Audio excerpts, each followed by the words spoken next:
देखो झूठ बोलना जायज है? अरे झूठ बोलना जायज है? हम कहते हैं जायज है।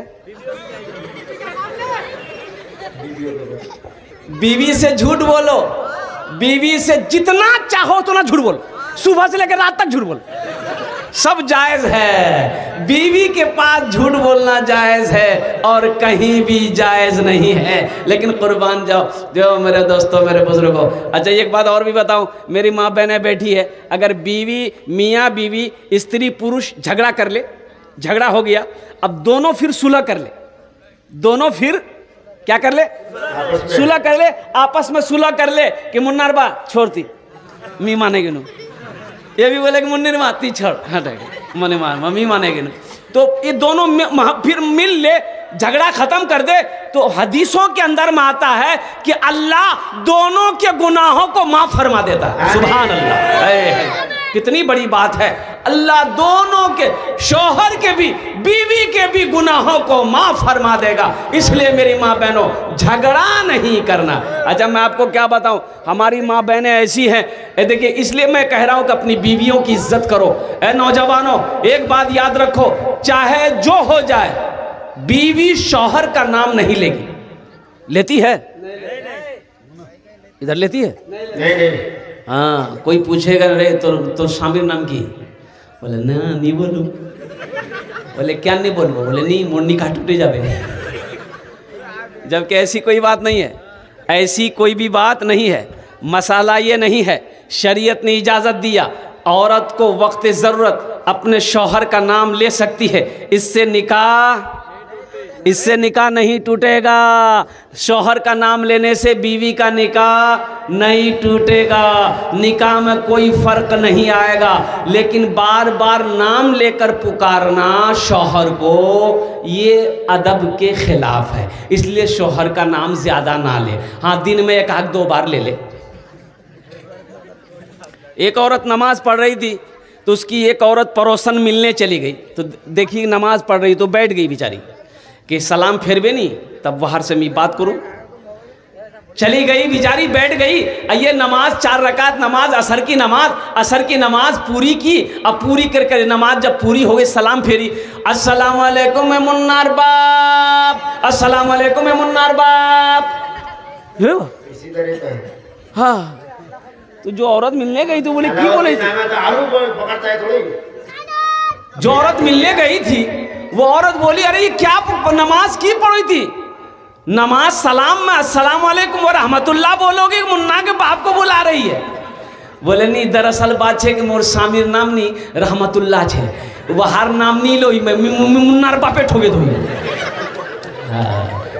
ये हमारी माँ बहनें जो है ना, अपने शौहर की बहुत इज्जत करती है। तो जब अपने शौहर की इतनी इज्जत करती है, तो शौहर के ऊपर में भी ये लाजिम है कि वो अपनी बीवी की इज्जत करे, वो अपनी बीवी की इज्जत करे। देखो एक बात याद रखो, कुर्बान जाओ मुसलमानों, नौजवानों, अरे ऐसी बीवी कहीं किसी को मिली है? आपका बदन का मैला कपड़ा वो धोए, धोती है कि नहीं धोती औरतें? काहे धोएगी? बियाह करके लाए कपड़ा धोने के लिए? एक बात याद रखो, औरत को खाना बना करके आपको खिलाना जरूरी नहीं है। अभी हमारी माँ बहन सोच रही, मोदी साहब ठीक पॉइंट पकड़िया।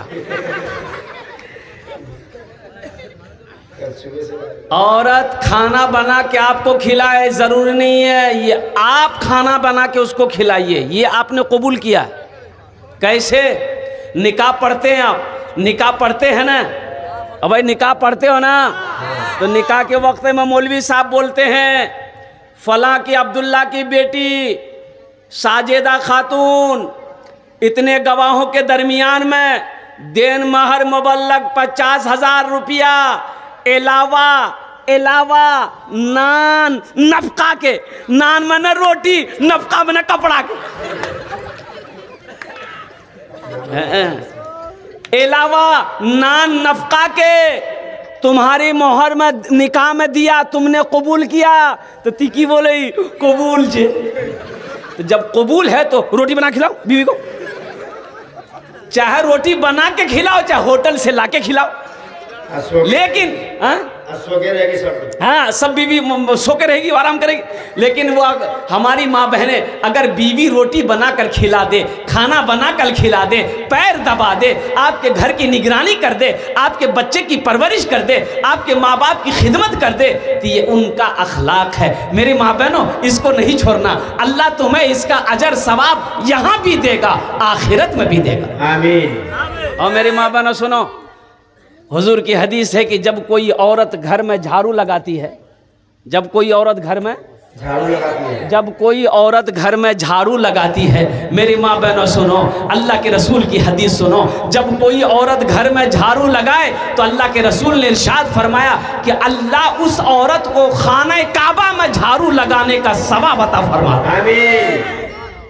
कितना बड़ा मकाम है। और एक शौहर अपनी बीवी को एक मसला बता दे, एक मसाला बता दे। जैसे जलसा में आए, कोई मसला सुने, कोई दीन की बातें सुने, बीवी को जाकर घर में बता दिए कि हमने आज मौलाना साहब से ये सुना है। क्या सुना है? एक नौजवान मस्जिद में अब जुमे की नमाज पढ़ने गया, इमाम साहब तकरीर कर रहे थे, ए मुसलमानों, ए नौजवानों, बीवी से मोहब्बत, बीवी की कभी कभी तारीफ कर दिया करो। बीवी की तारीफ करने में भी सवाब है। बीवी की तारीफ करने में सवाब है। बीवी की तारीफ जानते हैं ना? हाँ? फुलाना, बीवी की तारीफ करना, उनकी खूबसूरती की तारीफ करना, खाने का तारीफ करना, उनके रहने सहने का तारीफ करना, उनकी खिदमत का तारीफ करना। तो तारीफ, बीवी का तारीफ करने में भी सवाब है।